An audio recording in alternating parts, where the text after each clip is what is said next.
യേശുനാമം മഹത്വപ്പെടട്ടെ. ഈശോയ്ക്കും മാതാവിനും കോടാനുകോടി നന്ദി. ദൈവാനുഗ്രഹത്താൽ രണ്ടാമത്തെ പ്രാവശ്യമാണ് ഈ പുണ്യപ്പെട്ട സ്ഥലത്ത് നിൽക്കാനുള്ള ഭാഗ്യം ലഭിച്ചത്. എൻ്റെ പേര് മിനി രാജൻ, വീട് ചാലക്കുടി മേലൂരാണ്. ഇതെൻ്റെ മകൾ കൃഷ്ണ, കുഞ്ഞ് സയാൻ. ആദ്യമായിട്ട് എൻ്റെ മോൾക്ക് കിട്ടിയ ഒരു രോഗസൗഖ്യമാണ്. കുറേ നാളുകളായിട്ട് ഇവൾക്ക് വയറുവേദനയായിരുന്നു. വയറുവേദന, എന്ത് ഭക്ഷണം കഴിച്ചാലും ഉടനെ തന്നെ ടോയ്ലറ്റിലേക്ക് പോകണം. ഇങ്ങനെ ലൂസ് മോഷനാണ്. കുറേ നാളായി അങ്ങനെ ആ ബുദ്ധിമുട്ട് അവൾ അനുഭവിക്കാൻ തുടങ്ങിയിട്ട്. അപ്പോൾ ഞങ്ങൾ ഹോസ്പിറ്റലിൽ ചെന്ന് ഡോക്ടറെ കണ്ടപ്പോൾ ഡോക്ടർ പറഞ്ഞു എത്രയും പെട്ടെന്നൊരു സ്കാൻ ചെയ്ത് കാണിക്കാൻ പറഞ്ഞു. സ്കാൻ ചെയ്തപ്പോൾ എൻഡോസ്കോപ്പി ചെയ്യണമെന്ന് പറഞ്ഞു. എൻഡോസ്കോപ്പി ചെയ്തുകൊണ്ടിരിക്കുമ്പോൾ എന്തെങ്കിലും ബുദ്ധിമുട്ട് എനിക്ക് ഡൗട്ട് തോന്നിയാൽ ഉടനെ തന്നെ അത് ബയോപ്സിക്ക് അയക്കേണ്ടി വരും. അതിനുള്ള പൈസ കൂടി കരുതിക്കൊള്ളണമെന്ന് സാറ് പറഞ്ഞു.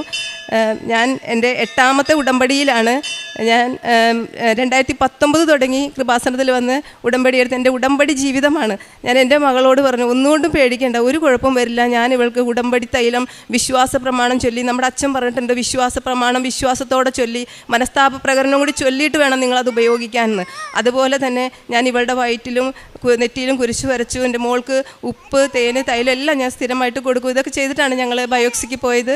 ബയോപ്സി ചെയ്തുകൊണ്ടിരിക്കുന്ന സമയത്ത് ഡോക്ടർ അങ്ങനെ പറഞ്ഞത് പ്രകാരം ബില്ലടച്ചു. ബയോപ്സിക്ക് കൊടുത്തു. ഞങ്ങളോട് പറഞ്ഞു 10 ദിവസം കഴിഞ്ഞ് നിങ്ങൾ വന്നോളാൻ പറഞ്ഞു. ലാബിൽ വന്ന് റിസൾട്ട് വാങ്ങിയിട്ട് എൻ്റെ റൂമിലേക്ക് വന്നാൽ മതി എന്ന് പറഞ്ഞ് ഡോക്ടർ ഞങ്ങളെ വിട്ടു. ഞാൻ നന്നായിട്ട് മാതാവിനോട് പ്രാർത്ഥിച്ച് നിയോഗം വെച്ച് ഞാനിവിടെ വന്നൊരു എൻ്റെ മോൾക്കൊരു കുഴപ്പമില്ലാതിരുന്നാൽ ഞാനിവിടെ വന്ന് സാക്ഷ്യം പറഞ്ഞോളാം മാതാവേ എന്ന് പറഞ്ഞ് ഞാൻ നന്നായി പ്രാർത്ഥിച്ചായിരുന്നു. അതിൻ്റെ ഫലമായിട്ട് ഈ 10ാം ദിവസം എന്ന് പറയുന്നത് അത് സെപ്റ്റംബർ 8 നമ്മുടെ അമ്മ മാതാവിൻ്റെ ജന്മതിരുനാളിൻ്റെ അന്ന്. ഞാൻ എല്ലാ 50 നോയമ്പും 25 നോയമ്പും 8 നോയമ്പൊക്കെ കൃത്യമായിട്ട് ഞാൻ പാലിക്കും. മത്സ്യമാംസങ്ങളൊന്നും കഴിക്കില്ല. അങ്ങനെ ഉപവാസവും നോമ്പ് ഒക്കെ എടുത്ത് ഞാൻ നന്നായിട്ട് പ്രാർത്ഥിക്കുന്ന ഒരാളാണ്. അന്ന് ഞാൻ അക്രൈസ്തവരാണ്. ഞങ്ങൾ ഉടമ്പടി ജീവിതത്തിലൂടെ ലഭിച്ച അനുഗ്രഹങ്ങൾ എൻ്റെ ആദ്യത്തെ സാക്ഷ്യം കേട്ടിട്ടുള്ളവർക്കറിയാം. അത്ര വലിയ അനുഗ്രഹങ്ങളാണ് എനിക്ക് അമ്മമാതാവ് വഴിയായിട്ട് ഈശോ തന്നിട്ടുള്ളത്. അപ്പോൾ അങ്ങനെ സെപ്റ്റംബർ 8 ദിവസം ഞാൻ മാതാവിനോട് പറഞ്ഞു ഇന്ന് അമ്മയുടെ ജന്മതിരുനാളാണ്, ഇന്ന് സന്തോഷിക്കാനുള്ളൊരു വാർത്ത തന്നെ തരണേ അമ്മേ. എൻ്റെ മകൾക്ക് എന്തെങ്കിലും ഒരു വേറെ എന്തെങ്കിലും ഒരു കുഴപ്പമാണ് പറയണമെങ്കിൽ അതൊരു വല്ലാത്തൊരു വേദനയായി മാറും. അതിനുള്ളൊരു വരരുത്, എൻ്റെ മോൾക്ക് നെഗറ്റീവ് ആകണേ മാതാവി എന്ന് പറഞ്ഞ് ഞാൻ നന്നായി പ്രാർത്ഥിച്ചുകൊണ്ടിരുന്നു. അതിൻ്റെ ഫലമായിട്ട് ഞങ്ങൾ 8ാം തീയതി തന്നെ ഹോസ്പിറ്റലിൽ ചെന്ന് ലാബിൽ ചെന്ന് റിസൾട്ട് ചോദിച്ചപ്പോൾ സിസ്റ്റർ പറഞ്ഞു കൃഷ്ണയുടെ റിസൾട്ട് ഡോക്ടർ റൂമിലേക്ക് കൊണ്ടുപോയിട്ടുണ്ടെന്ന് പറഞ്ഞു. റൂമിൽ ചെന്നപ്പോൾ ഡോക്ടർ പറഞ്ഞു ഇതിന് ഒരു കുഴപ്പമില്ല കേട്ടോ, വളരെ നെഗറ്റീവാണ്, മോൾക്ക് ഒരു പ്രശ്നവുമില്ല, ഞാൻ വിചാരിച്ച പോലെയുള്ള ഒരു പ്രശ്നവും ആ കുട്ടിക്കില്ല, കുടലിൽ ഇച്ചിരി നീർക്കെട്ടുണ്ട്, അത് 1 മാസം മരുന്ന് കഴിച്ചാൽ മതി, അത് മാറിപ്പോക്കോളും, ദൈവാനുഗ്രഹമാണെന്ന് പറഞ്ഞു. ഈശോയ്ക്കും മാതാവിനും കോടാനുകോടി നന്ദി പറയുന്നു. പിന്നെ രണ്ടാമതായിട്ട് ഞങ്ങളുടെ വീടിനോട് ചേർന്ന് കുറച്ച് സ്ഥലം അങ്ങനെ കിടക്കുന്നുണ്ട്. അതിന് ഒരറ്റത്താണ് അവരുടെ വീട്. അപ്പോൾ ഞങ്ങളുടെ കുറേ മരങ്ങൾ അവർ വെച്ച് പിടിപ്പിച്ചിട്ടുണ്ട്. ഞങ്ങൾ വീട് പണിതതിന് ശേഷം വെച്ച മരങ്ങളാണ് ഈ മഹാഗണിയുടെ മരങ്ങൾ. അപ്പോൾ അതിൻ്റെ വല്ലാത്ത ശല്യമാണ് ഞങ്ങൾക്ക്. കാറ്റ് ഉതുമ്പോഴൊക്കെ വീട്ടിലേക്ക് ചവറ് വരും, മഞ്ഞ് സമയമായ നിറച്ച് പുഴുക്കൾ വരും. അത് മരം വെട്ടാൻ അവർക്ക് ഇഷ്ടമല്ല. അപ്പോൾ ഒരു പ്രാവശ്യം എൻ്റെ ഭർത്താവ് അവരോട് പറഞ്ഞ് ഇത്തിരി ഇഷ്ടക്കുറവില്ലായി 2 മരം വെട്ടിക്കളഞ്ഞു. അതിൻ്റെ ഒരു ഇഷ്ടക്കുറവ് അവർക്ക് ഞങ്ങളോട് ഉണ്ട്. എങ്കിലും ഞാനിവിടെ ഉടമ്പടി പുതുക്കിയപ്പോൾ ഞാൻ അമ്മയോട് പറഞ്ഞു അമ്മേ ഞങ്ങൾക്ക് ഭീഷണിയായിട്ട് നിൽക്കുന്ന, ഞങ്ങളുടെ ഭവനത്തിന് ഭീഷണിയായിട്ട് നിൽക്കുന്ന ആ മരങ്ങളൊന്ന് മുറിച്ച് മാറ്റി തരാൻ അമ്മ ഈശോയോട് പ്രാർത്ഥിക്കണേ, അവർക്ക് തോന്നണേന്ന് പറഞ്ഞ് ഞാൻ പ്രാർത്ഥിച്ചു. ഞാൻ വിശ്വാസത്തോടെ വിശ്വാസ പ്രമാണം ചൊല്ലി ഉപ്പ് അവിടെ വെതറിയായിരുന്നു. അതിൻ്റെ ഫലമായി ഞാൻ വീട്ടിലെത്തിയപ്പോൾ എൻ്റെ അമ്മ പറയാണ് മരം നോക്കാൻ ആൾ വന്നിട്ടുണ്ടായിരുന്നു, ഒരു 10-12 മരങ്ങൾ അവർ വരച്ചു പോയിട്ടുണ്ട് വെട്ടാനായിട്ടെന്ന്. അപ്പോൾ അതുപോലെ തന്നെ അവർ ഒരു 12 മരങ്ങൾ മുറിച്ച് മാറ്റി തന്നു. അതിൽ അമ്മ നന്നായിട്ട് ഇടപെട്ടിട്ടുണ്ട്. കൃപാസന മാതാവിന് ഈശോയ്ക്കും കോടാനുകോടി നന്ദി പറയുന്നു. പിന്നെ മൂന്നാമതായിട്ട് എനിക്ക് വളരെ ചെറുപ്പം മുതൽ ഇങ്ങനെ ബ്ലഡ് വളരെ കുറവുള്ള ഒരാളായിരുന്നു ഞാൻ. എനിക്ക് ഓർമ്മ വെച്ച കാലം മുതൽ അങ്ങനെയാണ്. അതിനുവേണ്ടി എന്ത് മരുന്ന് കഴിച്ചാലും ഭക്ഷണം കഴിച്ചാലും ബ്ലഡ് കൂടാറില്ല. അപ്പോൾ എനിക്ക് തൈറോയിഡ് ഉണ്ട്. ഞാൻ തൃശ്ശൂർ ജൂബിലിയിൽ ഡോക്ടറെയാണ് കാണുന്നത്. അപ്പോൾ ഡോക്ടർ എന്നോട് പറഞ്ഞു ഇത് എന്തുകൊണ്ടാണ് ഇങ്ങനെ ബ്ലഡ് കുറഞ്ഞു പോകുന്നത്, അതിനെന്തെങ്കിലും ഒരു കാരണം ഉണ്ടാവും, നമുക്ക് ആ കാരണം കണ്ടുപിടിക്കണം. ഒരു കാര്യം ചെയ്യൂ, ഈ ടെസ്റ്റ് ചെയ്തിട്ട് ചാലക്കുടി തന്നെ ഡോക്ടറെ കാണിക്കൂ, എന്തെങ്കിലും പ്രശ്നം ഡോക്ടർ പറയുകയാണെങ്കിൽ മാത്രം ഇവിടേക്ക് വന്നാൽ മതി, അല്ലെങ്കിൽ ഇങ്ങോട്ട് വരണ്ടാന്ന് ഡോക്ടർ പറഞ്ഞിരുന്നു. അതുപോലെ തന്നെ ഞാൻ മാതാവിനോട് കരഞ്ഞു പ്രാർത്ഥിച്ചു. കാരണം എനിക്ക് എന്തെങ്കിലും ഒരു അസുഖം വന്നാൽ മരിക്കാൻ പേടിയുണ്ടായിട്ടല്ല, എന്നാലും ഇപ്പോൾ എനിക്ക് എന്തെങ്കിലും സംഭവിച്ചാൽ അതോടുകൂടി എൻ്റെ കുടുംബം പോകും. എന്തെങ്കിലും ഒരു വലിയ അസുഖമൊക്കെ ആണെങ്കിൽ എനിക്ക് എൻ്റെ മകനും മരുമകളും സംസാരിക്കാൻ കഴിയാത്തവരാണ്. അവർക്ക് വേണ്ടി എല്ലാ കാര്യങ്ങൾക്കും ഞാനാണ് നടക്കുന്നത്. അവരുടെ വിവാഹമൊക്കെ മാതാവ് തന്നെയാണ് നടത്തി തന്നത്. അതൊക്കെ ആ സാക്ഷ്യത്തിൽ ഞാൻ പറഞ്ഞിട്ടുള്ളതാണ്. അപ്പോൾ ഞാൻ ലാബിലേക്ക് പോയപ്പോൾ ഇതുപോലെ വിശ്വാസ പ്രമാണം ചൊല്ലി ഉപ്പ് കഴിച്ചു, തേൻ കഴിച്ചു, തൈലം പുരട്ടി ഉടമ്പടി കാശ് രൂപം മുറുക്കെ പിടിച്ച് മാതാവിനോട് പറഞ്ഞു, മാതാവേ, അമ്മേ, കുരിശിൽ കിടന്നുകൊണ്ട് അവസാന തുള്ളി രക്തം വരെ ഈശോ ഞങ്ങൾക്ക് തന്നതാണ്. ഒരു തുള്ളി രക്തം എനിക്കിപ്പോൾ തന്നാൽ എൻ്റെ ശരീരത്തിൽ ആവശ്യമുള്ള ബ്ലഡാവും. അതിനുവേണ്ടി എനിക്ക് വേറൊരു പ്രശ്നമൊന്നും എനിക്ക് ഉണ്ടാവില്ലേ മാതാവ്, ഇതൊന്നും താങ്ങാനുള്ള ശക്തി എനിക്കില്ല എന്ന് ഞാൻ പറഞ്ഞു. എൻ്റെ ഭർത്താവ് നന്നായി മദ്യപിക്കുന്ന ഒരാളാണ്. എൻ്റെ കുടുംബത്തെ അവസ്ഥകളെല്ലാം മാതാവിനെ നന്നായിട്ട് അറിയാം. അപ്പോൾ അങ്ങനെ ബ്ലഡ് എടുത്തു. പിറ്റേ ദിവസം ആ കുട്ടി പറഞ്ഞു റിസൾട്ടിന് വന്നോളൂ എന്ന് പറഞ്ഞു. റിസൾട്ട് വാങ്ങി ഞാൻ അടുത്തുള്ള ഹോസ്പിറ്റലിൽ പോയി ഡോക്ടറെ കാണിച്ചു. പഴയ റിസൾട്ടും പുതിയ റിസൾട്ടും കാണിച്ചു. മാറി മാറി നോക്കിയിട്ട് ആ ഡോക്ടർ എന്നോട് പറയുകയാണ്, ഇത് എങ്ങനെയാണ് ഒരു മാസത്തിനുള്ളിൽ ഒരാളുടെ ശരീരത്തിൽ ഇത്രമാത്രം ബ്ലഡ് കയറുന്നത്, ഇത് ഭയങ്കര അത്ഭുതമാണല്ലോ എന്ന് പറഞ്ഞു. ഒരു കാര്യം ചെയ്യും, 2 ആഴ്ച കഴിഞ്ഞ് ഒന്നും കൂടി നോക്കാവോ എന്ന് ചോദിച്ചു എന്നോട്. ഡോക്ടർക്ക് സംശയം, പക്ഷേ എനിക്ക് സംശയമില്ല. ഇത് എൻ്റെ അമ്മ മാതാവ് ഇടപെട്ട് ഈശോ വഴിയായി എനിക്ക് തന്നതാണ്. ഞാൻ പറഞ്ഞു, വേണ്ട ഡോക്ടർ, 2 ആഴ്ച കഴിഞ്ഞ് ടെസ്റ്റ് ചെയ്യേണ്ട ആവശ്യമൊന്നുമില്ല, ഇത് പ്രാർത്ഥനയുടെ ഫലമാണ്, ഞാൻ കൃപാസനത്തിൽ ഉടമ്പടി എടുത്തതാണ്, ഞാൻ ഉടമ്പടിയിൽ ജീവിക്കുന്ന ആളാണെന്ന് പറഞ്ഞു. ദൈവം അനുഗ്രഹിക്കട്ടെ എന്ന് തന്നെ ആ ഡോക്ടറും പറഞ്ഞു. പിന്നെ എനിക്കിങ്ങനെ ഭയങ്കര ബ്ലീഡിങ് ഉണ്ടായിരുന്നു. അത് വർഷങ്ങളോളമായി ഞാൻ അനുഭവിക്കുന്ന ഒരു ബുദ്ധിമുട്ടാണ്. പീരീഡ്സ് ആയ എനിക്ക് എവിടെയും യാത്ര ചെയ്യാനൊന്നും പറ്റില്ല. അതുമൂലം ഞാൻ ഒരുപാട് ബുദ്ധിമുട്ടുകൾ അനുഭവിച്ചിട്ടുണ്ട്. ഞാൻ അതും മാതാവിനോട് നിയോഗം വെച്ച് പ്രാർത്ഥിച്ചു. രക്തസ്രാവക്കാരി സ്ത്രീ ഈശോയുടെ വസ്ത്രത്തിൽ തൊട്ട മാത്രയിൽ അവളുടെ ശരീരത്തിൽ അവൾ സുഖം അനുഭവപ്പെട്ടു. ആ വചനം പറഞ്ഞ് ഞാൻ ആവർത്തിച്ച് പ്രാർത്ഥിക്കാറുണ്ട്. അതിൻ്റെ ഫലമായിട്ട് അമ്മ എനിക്ക് അതും പൂർണ്ണമായിട്ടും കൺട്രോളാക്കി തന്നു. ഈശോയ്ക്കും മാതാവിനും കോടാനുകോടി നന്ദി. പിന്നെ എനിക്ക് ഉണ്ടായിരുന്ന കുറേ മാതാവിൻ്റെ ഈശോയുടെ അനുഭവങ്ങൾ ഒരുപാടുണ്ട്. ഞാനത് ഒത്തിരി ചുരുക്കി പറയാം. അത് എൻ്റെ ഭർത്താവിൻ്റെ അമ്മയും അനിയനും തനിച്ചാണ് താമസിച്ചിരുന്നത്. ഒരു പ്രത്യേക സാഹചര്യത്തിൽ അനിയൻ മരിച്ചു. അപ്പോൾ അമ്മ അങ്ങനെ കിടപ്പിലായിപ്പോയി. അപ്പോൾ അമ്മ ആരുമായിട്ട് ഒരു വലിയ ടച്ചില്ലാതെ ഒറ്റയ്ക്ക് ജീവിക്കുകയാണ്. അമ്മയ്ക്ക് അങ്ങനെ ഇഷ്ടമല്ല മരുമക്കളെയൊന്നും. അപ്പോൾ അവരുടെ അവസ്ഥ കണ്ട് ഞാൻ എൻ്റെ ഭർത്താവിനോട് പറഞ്ഞു, അനിയൻ്റെ മരണശേഷം അമ്മേനെ നമുക്ക് നമ്മുടെ വീട്ടിൽ കൊണ്ടുവരാമെന്ന് പറഞ്ഞു. അങ്ങനെ വീട്ടിൽ കൊണ്ടുവന്നു. അപ്പോൾ അമ്മയ്ക്ക് എഴുന്നേറ്റ് നടക്കാനൊന്നും പറ്റില്ല. അമ്മയുടെ വീട്ടിലേക്ക് പോകണമെന്ന് പറഞ്ഞ് കട്ടിലുമേന്ന് എഴുന്നേക്കും, അമ്മ വീഴും. അതായിരുന്നു അമ്മയുടെ അവസ്ഥ. അങ്ങനെ ഞങ്ങൾ മുറിയിൽ താഴെ കിടത്തുന്നു. അമ്മ ഈ കുഞ്ഞുങ്ങൾ കാണിക്കുന്ന പോലെ ഇങ്ങനെ ഇഴഞ്ഞു നടക്കുക, എല്ലാം മലമൂത്ര വിസർജനമൊക്കെ റൂമിൽ തന്നെ. അങ്ങനെ വല്ലാത്ത ഒച്ചപ്പാടും ഭയങ്കര പ്രശ്നം, ഭയങ്കര വയലൻ്റ് ആയിക്കൊണ്ടിരിക്കും അമ്മ. അപ്പോൾ അമ്മേനെ കാണാൻ വരുന്നവരൊക്കെ പറയും, ഇതിങ്ങനെ കിടന്ന് നരഹിക്കും, ഇതിപ്പോൾ ഒന്നും മരിക്കില്ല, ഇതിൻ്റെ സ്വഭാവത്തിൻ്റെയാണ്, അങ്ങനെയൊക്കെ പറയെങ്കിലും ഞാൻ അമ്മയ്ക്ക് വേണ്ടി എന്നും ആ മാതാവിനോട് ഇവിടെ ഉടമ്പടി പുതുക്കിയപ്പോൾ അമ്മയ്ക്ക് നല്ല മരണം കൊടുക്കണം, അമ്മേനെ ഇങ്ങനെ കഷ്ടപ്പെടുത്തരുതേന്ന് പറഞ്ഞ് ഞാൻ നിയോഗം വെച്ച് പ്രാർത്ഥിച്ചിരുന്നു. പിന്നെ എന്നും അമ്മയ്ക്ക് ഉപ്പും തൈലവും തേനൊക്കെ കൊടുക്കും. അമ്മയുടെ മുറി പോയിരുന്ന് ഞാൻ ഉറക്കെ ബൈബിൾ വായിക്കും, കൊന്ത ചൊല്ലും. ഒന്നും അറിഞ്ഞിട്ടല്ല. എന്നിട്ടും അമ്മ എന്നോട് പറയും, നിൻ്റെ കുർബാന നന്നായിരുന്നു എന്ന് പറയും എന്നോട്. ഞാൻ ഈ പ്രാർത്ഥിക്കുന്ന സമയമൊക്കെ അമ്മ മൗനമായിട്ട് കിടക്കും. അപ്പോൾ ഒച്ചയൊന്നും എടുക്കില്ല. അതൊരു ഭയങ്കര അത്ഭുതമായിരുന്നു. പിന്നെ എൻ്റെ ചേച്ചിയും ഈ വിശ്വാസത്തിൽ തന്നെ ജീവിക്കുന്ന ആളാണ്. പക്ഷേ അവൾ മാതാവിനോട് പ്രാർത്ഥിക്കുന്ന ആ ഒരു ഇതിലല്ല, ഈശോ മാത്രമേ ഉള്ളൂ. അപ്പോൾ ഒരു അവൾ കാണാൻ വന്നപ്പോൾ എന്നോട് പറഞ്ഞു, ഞങ്ങളുടെ 2 പ്ലാസ്റ്റർമാരെ കൊണ്ടുവന്ന് പ്രാർത്ഥിക്കട്ടെ അമ്മയ്ക്ക് വേണ്ടി, ഈ അമ്മയ്ക്ക് കുറേ ചീത്തയുടെ കുഴപ്പമൊക്കെ ഉണ്ടെന്ന് പറഞ്ഞു. ഞാൻ പറഞ്ഞു, വേണ്ട, ഞാനിത് കൃപാസന മാതാവിന് കൊടുത്തേക്കണ കാര്യമാണ്, അമ്മ മാതാവ് ഇതിലിടപെട്ടോളും, വേണ്ടാന്ന് പറഞ്ഞു. അപ്പോൾ പുള്ളിക്കാരത്തി ഇങ്ങനെ നിർബന്ധിക്കുകയാണ്. അപ്പോൾ ചേച്ചി ഇങ്ങനെ നിർബന്ധിക്കുന്നതുകൊണ്ട് ഞാൻ എൻ്റെ ഭർത്താവിനോട് പറഞ്ഞു, ആൾക്കും ഇത് വിശ്വാസമല്ല, ഇനി പുള്ളിക്കാരൻ വേണ്ടാന്ന് പറഞ്ഞാൽ അതൊരു കാരണമായിട്ട് പറയാലോ എന്ന് വിചാരിച്ചു. അപ്പോൾ ആൾ പറയാണ്, ആളുടെ അമ്മയല്ലേ, അപ്പോൾ ആൾ പറയാ, വന്നോട്ടെ, പ്രാർത്ഥിക്കാൻ വന്നതല്ലേ, വന്നിട്ട് പോട്ടെ എന്ന് പറഞ്ഞു. അങ്ങനെ ഞാൻ അവരോട് വന്നോളാൻ പറഞ്ഞു. അവർ അങ്കമാലി എത്താറായപ്പോൾ എൻ്റെ ചേച്ചി വിളിച്ചു, ഞങ്ങൾ അങ്കമാലി എത്തിയിട്ടുണ്ട് എന്ന് പറഞ്ഞു. ഞാൻ വേഗം അമ്മയുടെ അടുത്ത് പോയിട്ട് പറഞ്ഞു, അമ്മ എന്നോട് ക്ഷമിക്കണം, അവർ നിരന്തരം ഇങ്ങനെ പറയണോണ്ട് ഞാൻ സമ്മതിച്ചതാണ്. അവർ മാതാവിനെ വിശ്വാസമില്ലാത്തവരാണ്. ഇവിടെ വരുമ്പോൾ മാതാവിനെ കുറ്റം പറയാനൊന്നും ഇടവരരുത്, എനിക്കത് ഭയങ്കര സങ്കടമാവും, എനിക്ക് ദേഷ്യം വന്ന് ചിലപ്പോൾ ഞാനും എന്തെങ്കിലും പറഞ്ഞു പോട്ടെ അമ്മേ, അതുകൊണ്ട് അങ്ങനെയുള്ള ഇടവരരുതെന്ന് ഞാൻ അമ്മയോട് കരഞ്ഞ് പ്രാർത്ഥിച്ചു. അങ്ങനെ അവർ ഞങ്ങളുടെ വീട്ടിൽ വന്നു. വീട്ടിൽ കയറി വന്ന് ഞാൻ ചായ കൊടുത്ത് അവർ ഹാളിലിരുന്നപ്പോൾ ഞങ്ങളുടെ വീട്ടിൽ സിറ്റൗട്ടിലും ഹാളിലും റൂമിലും അടുക്കളയിലും ഒക്കെ കൃപാസന മാതാവിൻ്റെ ഫോട്ടോ വെച്ചിട്ടുണ്ട്. അപ്പോൾ അവരെന്നോട് ചോദിക്കാം, മാതാവിന് ഭയങ്കര വിശ്വാസമാണല്ലേ എന്ന്. എനിക്ക് ഭയങ്കര ആവേശമായി. ഞാൻ പറഞ്ഞു, എനിക്ക് മാതാവിന് ഭയങ്കര വിശ്വാസമാണ്, ഭയങ്കര ഇഷ്ടമാണ്, ഞാൻ കൃപാസനത്തിൽ ഉടമ്പടി എടുത്താണ്, ഞാൻ സാക്ഷ്യം പറഞ്ഞതാണ്, എൻ്റെ ഉടമ്പടി ജീവിതമാണ്. അങ്ങനെ ഞാൻ മാതാവിനെ പുകഴ്ത്തി പറഞ്ഞപ്പോൾ അവരെന്നോട് പറയാം, മാതാവ് ദൈവമൊന്നുമല്ല, ദൈവം യേശു ആണെന്ന്. അപ്പോൾ ഞാൻ പറഞ്ഞു, ആ യേശുവിൻ്റെ അമ്മയല്ലേ മാതാവ് എന്ന് ചോദിച്ചു. പിന്നെ അവരൊന്നും മിണ്ടില്ല. അപ്പോൾ അവർ പറയാം, നിങ്ങളുടെ അടുത്ത്, നിങ്ങൾ പറയുന്ന ആ അമ്മ നിങ്ങളുടെ അടുത്ത് തന്നെ നിൽപ്പുണ്ട്, ഭയങ്കര പ്രകാശമാണ് നിങ്ങളിരിക്കുന്നിടത്തുനിന്ന്. അപ്പോൾ അമ്മ എൻ്റെ കൂടെ ഉണ്ട്, എൻ്റെ വീട്ടിലുണ്ടെന്ന് അമ്മ അവർക്ക് കാണിച്ചു കൊടുത്തു. പിന്നെ ഒരക്ഷരം പോലും അവർ പറഞ്ഞിട്ടില്ല. അങ്ങനെ പിന്നെ അമ്മയുടെ റൂമിൽ പോയിട്ട് അവർ പറഞ്ഞു, ഇതിങ്ങനെ കുറച്ച് നാൾ കിടക്കും, അതിൻ്റെ സമയമാകുമ്പോൾ അത് പോയിക്കോളൂ എന്ന് പറഞ്ഞിട്ട് അവർ പോയി.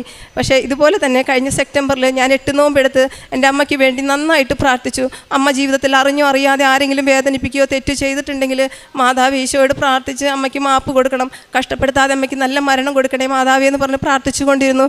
സെപ്റ്റംബർ 7-ാം തീയതി രാത്രിയായപ്പോൾ അമ്മയ്ക്ക് എന്തോ ഒരു മാറ്റം വന്നതുപോലെ എനിക്ക് തോന്നി. അമ്മ വെള്ളം കൊടുത്തപ്പോൾ ഇങ്ങനെ ഇറക്കാത്തതുപോലെ ഒരു ബുദ്ധിമുട്ട് തോന്നി. ഞാൻ കൊന്ത ചൊല്ലി വിശ്വാസ പ്രമാണം ചൊല്ലി ബൈബിൾ എടുത്ത് വായിച്ച് ബൈബിൾ കണ്ണടച്ച് ബൈബിൾ തുറന്നപ്പോൾ എനിക്ക് കിട്ടിയത് യേശുവിൻ്റെ മരണമാണ്. ഞാൻ എൻ്റെ ഭർത്താവിനോട് പറഞ്ഞു, നാളെ അമ്മയുടെ മരണം സംഭവിക്കാൻ സാധ്യതയുണ്ട്, ഈശോയുടെ മരണമാണ് കിട്ടിയിരിക്കുന്നത്.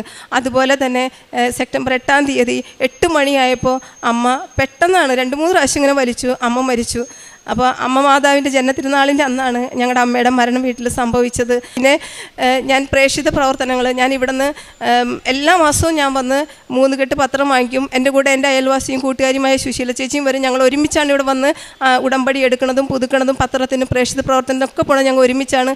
അപ്പോൾ ചേച്ചിയും മേടിക്കും 3 കെട്ട്. അങ്ങനെ ഞങ്ങൾ 6 കെട്ട് പത്രം കൊണ്ട് medical college, Thrissur medical college ഹോസ്പിറ്റലിൽ പോകും. പിന്നെ ക്യാൻസറിൻ്റെ മാത്രം ഹോസ്പിറ്റലുണ്ട്, അവിടെ പോകും. അങ്ങനെ ഒരു ദിവസം ഞാൻ മെഡിക്കൽ കോളേജ് ഹോസ്പിറ്റലിൽ പോകുമ്പോൾ ഒരു സഹോദരനെ കുറേ ആളുകൾ ചേർന്ന് മുറുകെ കൈയും കാലും പിടിച്ച് കട്ടിലിൽ കെട്ടിയിടുകയാണ്. ഒരു പെൺകുട്ടിയും അടുത്ത് നിന്ന് കരയുന്നുണ്ട്. അപ്പോൾ എൻ്റെ മനസ്സിലേക്ക് ഇവിടെ കുറേ നാൾ മുമ്പ് ഒരു ധ്യാനത്തിൽ നമ്മുടെ അച്ഛൻ പറയണ്ടായിരുന്നു, അച്ഛൻ്റെ പള്ളിയിലായിരിക്കുന്ന സമയത്ത് ഒരാളിങ്ങനെ വയലൻ്റായിട്ട് കൊണ്ടുവന്നപ്പോൾ അയാൾ ശല്യം ചെയ്തിട്ട് ആ കൂടെ വന്ന ആൾക്കാർ അയാളുടെ മേല് കയറി ഇരിക്കുകയാണ്. അപ്പോൾ നമ്മുടെ അച്ഛൻ വിശ്വാസ പ്രമാണം ചൊല്ലിക്കൊണ്ടേയിരുന്നു, അയാൾ ശാന്തനായിരുന്നു. അപ്പോൾ ഞാൻ സുശീലച്ചയോട് പറഞ്ഞു, ചേച്ചി വിശ്വാസ പ്രമാണം ചൊല്ലി ചേച്ചി എന്ന് പറഞ്ഞു. അങ്ങനെ ഞങ്ങൾ വിശ്വാസ പ്രമാണം ചൊല്ലിക്കൊണ്ടിരുന്നു. കാറ്റിനെയും കടലിനെയും ശാന്തമാക്കി ഈശോയെ ഈ മകനെ ശാന്തമാക്കണമേ എന്ന് പറഞ്ഞ് ഞാൻ പ്രാർത്ഥിച്ചു. അതിൻ്റെ ഫലമായിട്ട് ആ മകൻ അത്ഭുതകരമായിട്ട് അവൻ അങ്ങനെ ഒന്ന് ഉറങ്ങിപ്പോയി.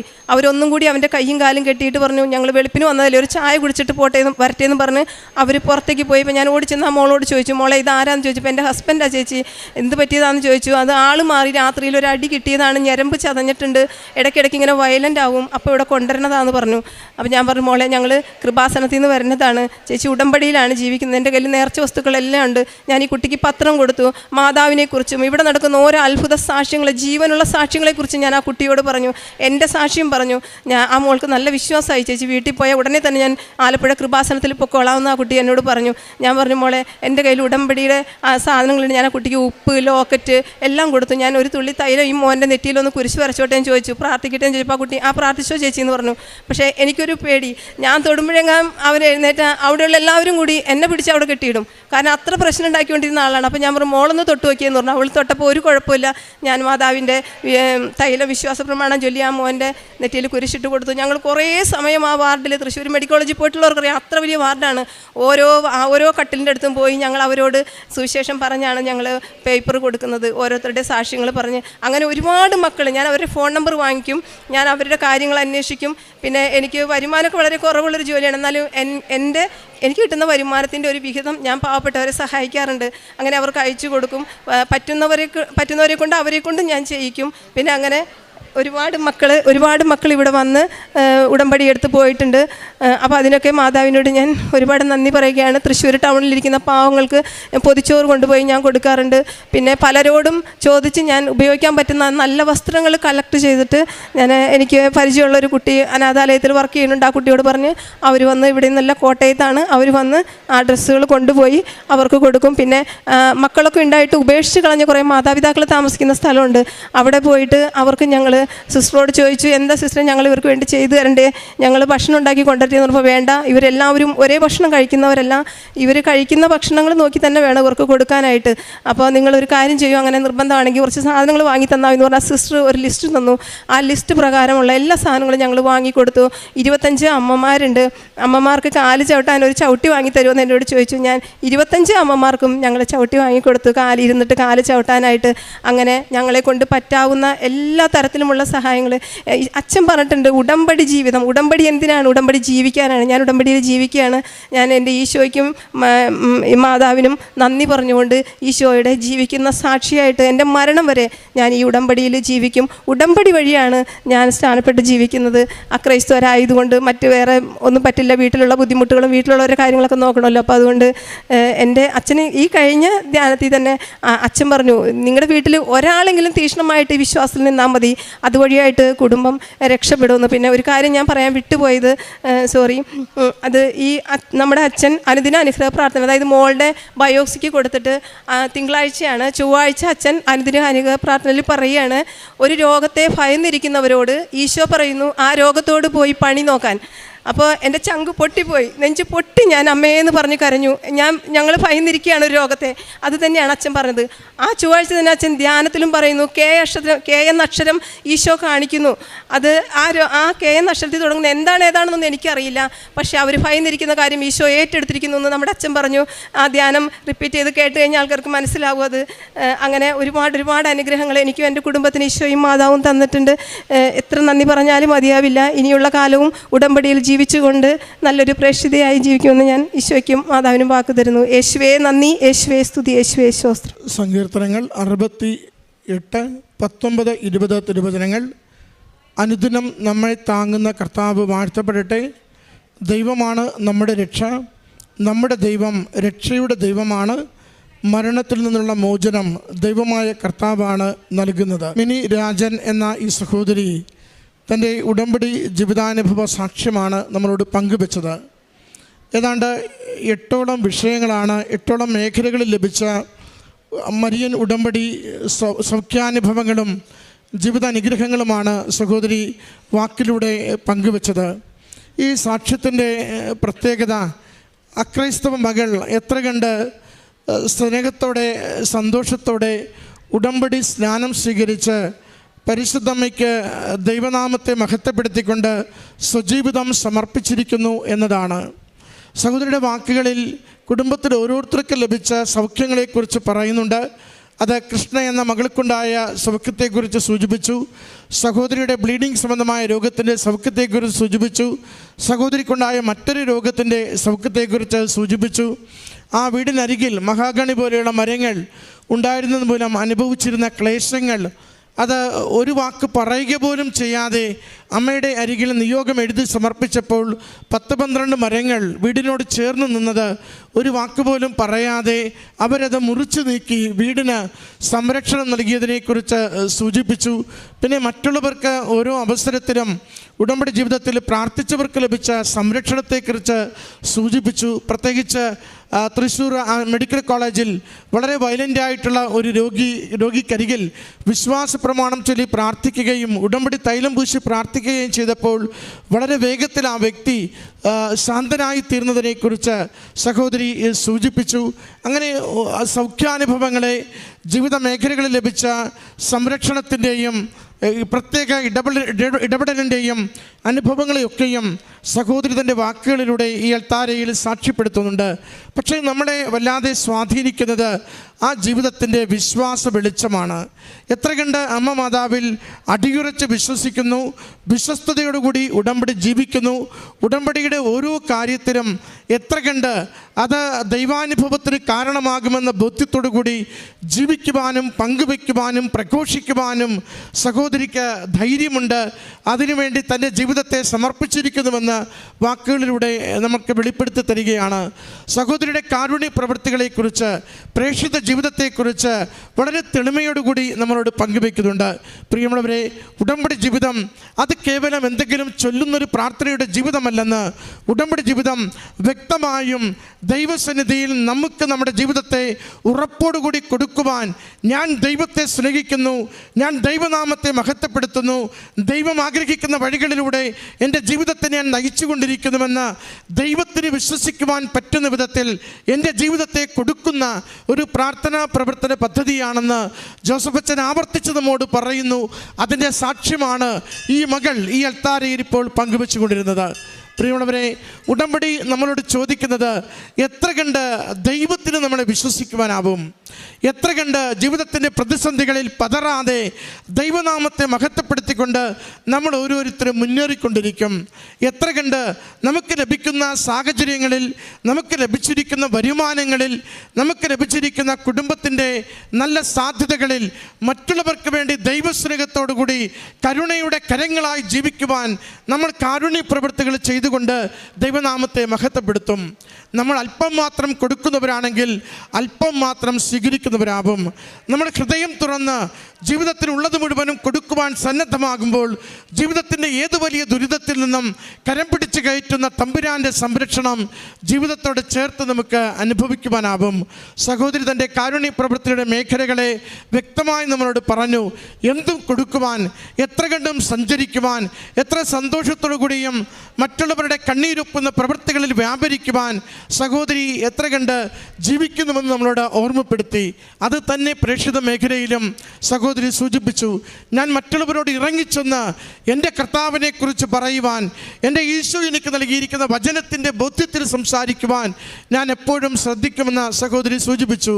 ഒരമ്മ മരണക്കിടക്കയിൽ ഏറെ നാളായി ദുരിതം അനുഭവിച്ച് പോകുമ്പോൾ കുടുംബത്തിൽ തന്നെ മറ്റൊരു സഭാവിഭാഗത്തിൽ നിന്ന് പ്രാർത്ഥനയ്ക്ക് വേണ്ടി വരുന്നവർ എങ്ങനെ ആ തൻ്റെ വിശ്വാസത്തെ അമ്മ മാതാവിലുള്ള ശരണത്തെ തിരിച്ചറിഞ്ഞുവെന്നും മറ്റൊന്നും പറയാതെ അവർ പോയതിനെക്കുറിച്ചും സഹോദരി സൂചിപ്പിച്ചു. സധൈര്യം മനുഷ്യൻ്റെ മുമ്പിൽ എന്നെ ഏറ്റുപറയുന്നവനെ ദൈവപിതാവിൻ്റെ മുമ്പിൽ ഞാൻ ഏറ്റുപറയുമെന്ന യേശു വചനത്തെ തൻ്റെ കുടുംബത്തിൽ ഏറ്റവും അപകടം പിടിച്ചൊരു സാഹചര്യത്തിൽ സധൈര്യം എങ്ങനെ പ്രഘോഷിച്ചുവെന്ന് സഹോദരി സാക്ഷ്യപ്പെടുത്തുകയാണ്.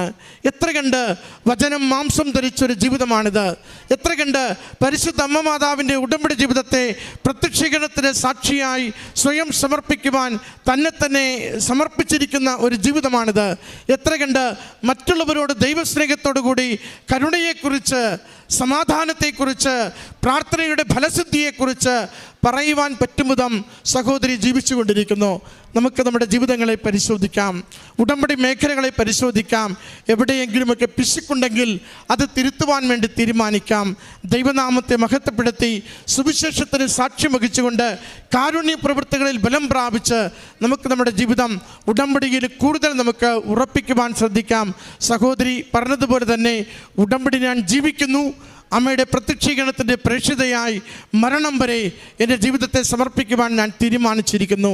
കാരണം എൻ്റെ അമ്മ മാതാവിൻ്റെ അരികിൽ വന്നത് മുതൽ എൻ്റെ ജീവിതം നിരവധിയായ അനുഗ്രഹങ്ങൾ കൊണ്ട് അമ്മയും തിരുക്കുമാരനും എന്നെ എപ്പോഴും എൻ്റെ കുടുംബത്തിൽ ജീവിത സാഹചര്യങ്ങളിൽ കൈപിടിച്ച് നടത്തുന്നുവെന്ന്. നമുക്കും ഇത് സാധ്യമാണ്. നമ്മുടെ ജീവിത വിഷയങ്ങളിലും ദൈവികമായ തീരുമാനങ്ങൾ ലഭിക്കും. സന്തോഷത്തോടെ ഈ സാക്ഷ്യങ്ങളെ അമ്മ മാതാവിനും തിരുക്കുമാരനും സമർപ്പിച്ചുകൊണ്ട് കരങ്ങളടിച്ച് ഈ സാക്ഷ്യം നമുക്ക് ഇവിടെ ഈ കൃപാസന അൾത്താരയിൽ എന്നെ സാക്ഷ്യം പറയാൻ യോഗ്യയാക്കിയ പരിശുദ്ധാത്മാവിനും തിരുകുമാരനും 1000 നന്ദി. എൻ്റെ പേര് അപർണ. ഞാൻ കോട്ടയത്ത് നിന്ന് പറഞ്ഞു, കുറവലങ്ങാട്. ഞാൻ സൗദി പ്രോമെട്രിക് എക്സാം സംബന്ധിച്ച് ഒരു കാര്യത്തിന് വേണ്ടിയായിരുന്നു ഉടമ്പടി എടുത്തത്. എൻ്റെ ആദ്യത്തെ നിയോഗം അതായിരുന്നു. കാരണം ഇപ്പോൾ എല്ലാവർക്കും അറിയാം 2025 തൊട്ട് സൗദി പ്രോമെട്രിക് എക്സാം നല്ല ടഫാക്കിയിട്ടുണ്ട്. എനിക്ക് ആദ്യത്തെ അറ്റംപ്റ്റ് എഴുതി കിട്ടിയില്ല, രണ്ടാമത്തെ അറ്റംപ്റ്റിലും കിട്ടിയില്ല. നിയർ ബൈ സ്കോർ 500 വരുന്നു, പക്ഷേ എക്സാം നല്ല ടഫാണ്, കിട്ടുന്നില്ല. ലാസ്റ്റ് ഞാനിവിടെ വന്ന് ഉടമ്പടി എടുത്തു. നമ്മുടെ മനുഷ്യൻ്റെ അവസാനത്തെ ഒരു ഇതാണല്ലോ ഉടമ്പടി എന്ന് പറയുന്നത്. എല്ലാം അവസാനിച്ച് കഴിയുമ്പം മനുഷ്യരെല്ലാവരും അവസാനമായിട്ട് വരുന്ന ഇവിടെയാണ്. അങ്ങനെ ഞാൻ 2/6/2025 ഞാനിവിടെ വന്ന് കൃപാസന ഉടമ്പടി എടുത്തു. ഉടമ്പടി എടുത്ത ശേഷം എനിക്ക് ആകെ പ്രിപ്പയർ ചെയ്യാൻ കിട്ടുന്നത് 10 ദിവസമാണ്. ആ 10 ദിവസത്തിൽ ഞാൻ പ്രാർത്ഥിച്ചു, ജപമാല ചൊല്ലി. ഒരിക്കൽ പോലും ഞാൻ എൻ്റെ പ്രാർത്ഥന ചിട്ടവട്ടങ്ങളോ ഒന്നും ഞാൻ മാറ്റിയില്ല. ആ 10 ദിവസം ഞാൻ പ്രാർത്ഥിച്ചു. അതുപോലെ എക്സാം എഴുതി തുടങ്ങുന്ന സമയത്ത് അത്ഭുതമെന്ന് പറയട്ടെ, ഞാൻ എക്സാമിന് തൊട്ട് മുമ്പ് പ്രിപ്പയർ ചെയ്ത ക്വസ്റ്റ്യൻസാണ് എനിക്ക് ഏറ്റവും കൂടുതൽ വന്നത്. പിന്നെ സെക്കൻഡ് പാർട്ട് തൊട്ട് വന്നത് അതിനെക്കഴിഞ്ഞ് എളുപ്പമായിരുന്നു. കാരണം എന്തൊക്കെയാണ് ഞാൻ പ്രിപ്പയർ ചെയ്തത് അതാണ് എനിക്ക് ക്വസ്റ്റ്യന് മാതാവ് എനിക്ക് മനസ്സിൽ തെളിയിച്ചെന്ന ക്വസ്റ്റ്യൻസ് മാത്രമാണ് എനിക്ക് വന്നത്. പിന്നെ അത് മാത്രമല്ല, സെക്കൻഡ് പാർട്ട് തൊട്ട് സുഗന്ധാഭിഷേകം ഉണ്ടായി. അപ്പോൾ എനിക്ക് ഉറപ്പായി, എനിക്കൊരു ആത്മവിശ്വാസം ഉണ്ടായി, മാതാവ് എൻ്റെ കൂടെ ഉണ്ട്, ഞാൻ പാസ്സാവും. റിസൾട്ട് അതിനുശേഷം ജൂലൈ 8 വന്നത്, ഒരു ചൊവ്വാഴ്ച ദിവസം. അത്ഭുതം എന്ന് പറയട്ടെ, 500 അല്ല 536 മാർക്ക് എന്ന് മാതാവ് എന്നെ വലിയവളായി ഉയർത്തി. പിന്നെ ഈ എക്സാം ഡേറ്റ് എടുക്കുന്ന ഒരു പ്രത്യേകതയുണ്ട്. കാരണം എല്ലാവരും 1 അല്ലെങ്കിൽ 2 മാസത്തിന് മുമ്പോ ആണ്, നേഴ്സുമാർക്ക് ഇവിടെ കൂടിയിരിക്കുന്നവർക്ക് എല്ലാവർക്കും അറിയാം, കുറച്ച് നാൾക്ക് മുമ്പാണ് നമ്മൾ ഈ സൗദി പ്രോമെട്രിക്ക് അങ്ങനത്തെ എക്സാമിനുള്ള ഡേറ്റ് എടുക്കുക. കാരണം ഇത്രയും നേഴ്സുമാർ മൊത്തം ഇപ്പോൾ യൂറോപ്യൻ കൺട്രീസ് ക്ലോസ് ആക്കി, UK, അയർലൻഡ് അങ്ങനെയുള്ളതൊക്കെ ക്ലോസ് ആക്കി. പെട്ടെന്ന് നമുക്ക് പോകാൻ പറ്റുന്ന ആകെയുള്ളൂ പിന്നെ ഒരു ഓപ്ഷൻ, ഒരു 2 ഇയർ 1 ഇയർ എക്സ്പീരിയൻസ് ഉള്ളവർക്ക് സൗദിയാണ് ഒരു ഓപ്ഷൻ. ആ സമയത്ത് ഡേറ്റോ കാര്യങ്ങളോ ഒന്നും അവൈലബിൾ അല്ലായിരുന്നു. എവിടെ നോക്കിയിട്ടും ഞാൻ എൻ്റെ ഏജൻസി വിളിച്ചു നോക്കി, ഇൻസ്റ്റിറ്റ്യൂട്ടിന് വിളിച്ചു നോക്കി, ഒരു സ്ഥലത്തും ഡേറ്റ് കിട്ടുന്നില്ല. ലാസ്റ്റ് എനിക്ക് മാതാവ് കാണിച്ചു തന്നൊരു ഡേറ്റാണ് ജൂലൈ 17. അതായത് മാതാവ് നമ്മുടെ കൃപാസനത്തിൽ പ്രത്യക്ഷപ്പെട്ട ഡേറ്റാണ് 7-ാം തീയതി. ആ ജൂലൈ 17. പക്ഷേ അപ്പോഴും എനിക്ക് ഈ ജൂലൈ 17 എന്നുള്ളത് എന്താണെന്ന് ക്ലിക്ക് ചെയ്യുന്നില്ല. അപ്പോൾ പിന്നീട് ഞാൻ ഓരോ ഹിൻറ്റും എനിക്ക് റിലേറ്റ് ചെയ്യാൻ പറ്റി. അതായത് മാതാവ് എനിക്ക് ഹിൻറ്റ് തരുന്നതാണ്. അപ്പോൾ ജൂലൈ 17 ഞാൻ അവിടെ ചെന്നു. അതൊരു ചൊവ്വാഴ്ച ദിവസം. എനിക്ക് എക്സാം സെൻറ്ററിൽ കയറി കഴിഞ്ഞപ്പോഴാണ് ഞാൻ എക്സാം എടുത്തത് ഹൈദരാബാദിലാണ്. ഒരു സെൻറ്ററും എനിക്ക് കിട്ടുന്നില്ല. എക്സാം ഹാളിൽ ചെന്ന് കഴിയുമ്പോഴാണ് ഇന്ന എക്സാം സെൻറ്ററിൻ്റെ നമ്പറും 17 അവസാനിക്കുന്നു. ലാസ്റ്റ് എനിക്ക് എക്സാമിൻ്റെ കോച്ച് കിട്ടിയതും 7-ാമത്തെ നമ്പർ. അപ്പോൾ എനിക്ക് ഉറപ്പായി മാതാവ് എനിക്ക് ഓരോ ഹിൻറ്റ് തന്നത് അത് ജയിക്കാൻ വേണ്ടി തന്നെയാണ്. അത് വലിയൊരു അത്ഭുതമായിരുന്നു എൻ്റെ ജീവിതത്തിൽ. പിന്നെ എനിക്ക് ഗവൺമെൻറ്റിൽ തന്നെ പോകണമെന്നായിരുന്നു എനിക്ക് ആഗ്രഹം. അങ്ങനെ മാതാവ് എനിക്ക് ഇൻ്റർവ്യൂ കണ്ടക്ട് ചെയ്ത് തരികയും ചെയ്തു. എൻ്റെ കയ്യിൽ ഓഫർ ലെറ്ററും വിസയായിട്ടാണ് ഇന്ന് ഞാൻ വന്ന് നിൽക്കുന്നത്. എക്സാമിന് പോകുന്നതിന് മുമ്പ് ഇവിടെ അച്ഛനെ കണ്ട് പ്രാർത്ഥിച്ച് അനുഗ്രഹം മേടിച്ചിട്ടാണ് പോയത്. അച്ഛൻ ആ സമയത്ത് ബഹുമാനപ്പെട്ട ജോസഫ് അച്ഛൻ ഒരു തമാശയ്ക്ക് തലോടിൽ പറഞ്ഞു, ഒന്നും പേടിക്കണ്ട, പോയി രക്ഷപ്പെട്ടിട്ട് വാ മക്കളേന്ന് പറഞ്ഞു. അപ്പോൾ എനിക്ക് പൂർണ്ണമായിട്ടും ബോധ്യമായി പരിശുദ്ധ അമ്മ എൻ്റെ കൂടെ ഉണ്ടെന്ന്. പിന്നെ എനിക്ക് 3 വർഷമായിട്ട് നല്ല മുട്ടുവേദന ഉണ്ടായി. ഇവിടുത്തെ വിശുദ്ധ തൈലം ഞാൻ പുരട്ടി പ്രാർത്ഥിച്ചതിൻ്റെ ഫലമായിട്ട് എൻ്റെ 3 വർഷമായിട്ടുള്ള മുട്ടുവേദന പോയി. പിന്നെ UTIയുടെ ഇതുണ്ടായിരുന്നു. അത് ഞാൻ ഇവിടുത്തെ ഉപ്പ് വെള്ളത്തിൽ ഒരാഴ്ച കലക്കി കുടിച്ച ശേഷം UTI ഇൻഫെക്ഷൻ ഇതൊന്നുമില്ല. പിന്നെ എൻ്റെ കുടുംബത്തിൽ എൻ്റെ അച്ഛൻ ഞാനൊരു ഹിന്ദുവാണ്. അപ്പോൾ എൻ്റെ അച്ഛന് വലിയ വിശ്വാസമൊന്നുമില്ല. ഇപ്പോൾ അച്ഛൻ പ്രാർത്ഥനയിലെല്ലാം പങ്കെടുക്കുന്നുണ്ട്. ഇടയ്ക്ക് നിങ്ങൾ കൃപാസനത്തിൽ വരുമ്പോൾ ഞങ്ങളുടെ കൂടെ വരുന്നുണ്ട്. എനിക്കിനി ഉറപ്പാണ് എന്നെ എൻ്റെ വീട്ടുകാരെ ആത്മീയമായിട്ടും ഭൗതികമായിട്ടും കൃപാസന മാതാവ് എന്നെ ഉയർത്തുമെന്ന്. കാരണം ഇത് ഉടമ്പടി എന്ന് പറയുന്നത് വെറും നമ്മുടെ കാര്യസാധ്യം മാത്രമുള്ളതൊന്നുമല്ല. അതായത് പരിശുദ്ധ അമ്മ ദൈവവുമായിട്ടുള്ള ഡയറക്റ്റ് ബന്ധമാണ്. അത് ബോധ്യപ്പെട്ടാൽ മാത്രമേ ഉടമ്പടിയിൽ നമുക്ക് ജീവിതകാലം മുന്നോട്ട് പോകാൻ പറ്റത്തുള്ളൂ. അതായത് നമ്മുടെ ജീവിതത്തെ അവസാനം വരെ. അല്ലെങ്കിൽ ഭൗതിക നേട്ടമാണെങ്കിൽ ഇതും കൊണ്ട് നമുക്ക് ആ ഒരു സമയത്തേക്കുണ്ടേ ഉള്ളൂ. അത് അനുഭവിച്ച് തന്നെ അറിഞ്ഞെങ്കിലേ നമുക്ക് മനസ്സിലാക്കാൻ സാധിക്കുകയുള്ളൂ. അപ്പോൾ എന്നെ ഇവിടെ ഇങ്ങനെ ഒരു സാക്ഷ്യം പറയാൻ ഇങ്ങനെ യോഗ്യയാക്കി തന്ന എൻ്റെ പരിശുദ്ധ മാതാവിനും ദൈവകുമാരനും 1000 നന്ദി. പിന്നെ പ്രേക്ഷിത പ്രവർത്തനമായിട്ട് ഞാൻ ചെയ്ത് പത്രം കൊടുക്കുമായിരുന്നു. ഞാൻ ബസ് സ്റ്റാൻഡുകളിലും കടകളിലും എല്ലാം കയറി പത്രം കൊടുക്കും. പിന്നെ കൂടുതലും വിശ്വാസം ഇല്ലാത്തവർക്ക് ഇവിടെ ഒരു മാതാവുണ്ട്, ഇവിടെ വന്ന് നിങ്ങളിങ്ങനെ പ്രാർത്ഥിച്ചു കഴിഞ്ഞാൽ നിങ്ങൾക്ക് നടക്കാത്ത കാര്യങ്ങൾ സാധിച്ച് കിട്ടും, എല്ലാ കാര്യങ്ങളും ഞാൻ പറഞ്ഞ് മനസ്സിലാക്കി കൊടുക്കും. ചിലവർ ചോദിക്കും ഇതിനകത്ത് നിങ്ങൾക്ക് എന്തെങ്കിലും ബെനിഫിറ്റ് കിട്ടുന്നുണ്ടോയെന്ന്. ഞാൻ പറഞ്ഞു എനിക്ക് ബെനിഫിറ്റായിട്ട് കിട്ടിയത് എൻ്റെ പരിശുദ്ധാത്മാവിനെയാണെന്ന്. പിന്നെ ഞാൻ വേറെ പ്രേക്ഷിത പ്രവർത്തനമായിട്ട് ചെയ്ത് വൃദ്ധാലയങ്ങളിൽ ഞാൻ പോയി താമസിച്ച് ശുശ്രൂഷ ചെയ്ത് കൊടുക്കും. അവരെ മുടി വെട്ടിക്കൊടുക്കും, നഖം വെട്ടിക്കൊടുക്കും, അവരെ കുളിക്കുന്നതിൽ ഹെൽപ്പ് ചെയ്യും, ഭക്ഷണം വിളമ്പി കൊടുക്കും, അങ്ങനത്തെ കാരുണ്യ പ്രവൃത്തികൾ. പിന്നെ നമ്മളെ കഴിഞ്ഞ് സാമ്പത്തികമായിട്ട് പിന്നോക്കം നിൽക്കുന്ന, അതായത് നമ്മുടെ മുമ്പിൽ യാചിച്ച് വരുന്ന ആളുകൾക്ക് 50 രൂപ 100 രൂപ അങ്ങനെ അതിലും കൂടുതലായി പൈസകളും കാര്യം എന്നെ കഴിയാവുന്ന സഹായത്തിൽ ഞാൻ ചെയ്തു കൊടുക്കാറുണ്ട്. ഈശോയ്ക്കും പരിശുദ്ധാത്മാവിനും 1000 നന്ദി. വിശുദ്ധ മാർക്കോസിൻ്റെ സുവിശേഷം 11-ാം അധ്യായം 23-ാം തിരുവചനം. സത്യമായി ഞാൻ നിങ്ങളോട് പറയുന്നു, ആരെങ്കിലും ഈ മലയോട് ഇവിടെ നിന്ന് മാറി കടലിൽ ചെന്ന് വീഴുക എന്ന് പറയുകയും ഹൃദയത്തിൽ ശങ്കിക്കാതെ താൻ പറയുന്നത് സംഭവിക്കുമെന്ന് വിശ്വസിക്കുകയും ചെയ്താൽ അവന് അത് സാധിച്ചു കിട്ടും. കടുകുമണിയോളം വിശ്വാസമുണ്ടായാൽ മതി എന്നാണ് ഈശോ നമ്മോട് പറയുന്നത്. നമുക്ക് ഏതു കാര്യവും അവിടുന്ന് സാധിച്ചു തരും. കടുകുമണിയോളം വിശ്വാസം, വിത്തുകളിൽ ഏറ്റവും ചെറുതാണ് കടുകുമണി എന്നാണ് ഈശോ സുവിശേഷത്തിൽ പറയുന്നത്.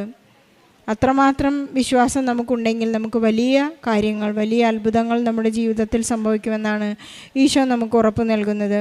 ഇവിടെ അപർണ ഉടമ്പടിയെടുത്ത് പ്രാർത്ഥിച്ചത് വലിയൊരു കാര്യസാധ്യത്തിന് വേണ്ടിയായിരുന്നു.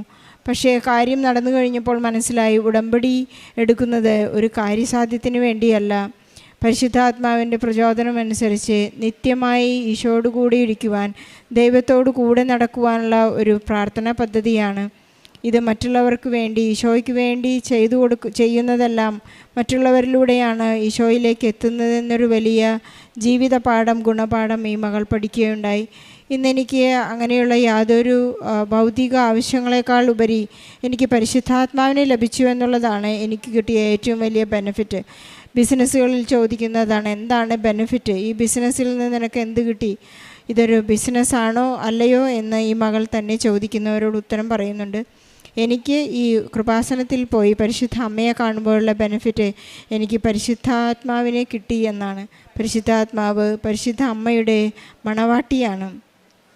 പരിശുദ്ധാത്മാവിനെ ലഭിക്കുക എന്നുള്ളതാണ് ഏറ്റവും വലിയ, ജീവിതത്തിൽ ലഭിക്കാവുന്ന ഏറ്റവും വലിയ ഗിഫ്റ്റ്. നമുക്ക് പരിശുദ്ധാത്മാവിൻ്റെ ഫലങ്ങൾ പ്രാപിക്കാനായി, അതുപോലെ അഭിഷേകമുണ്ടാകാനായി നമുക്ക് പ്രാർത്ഥിക്കാം.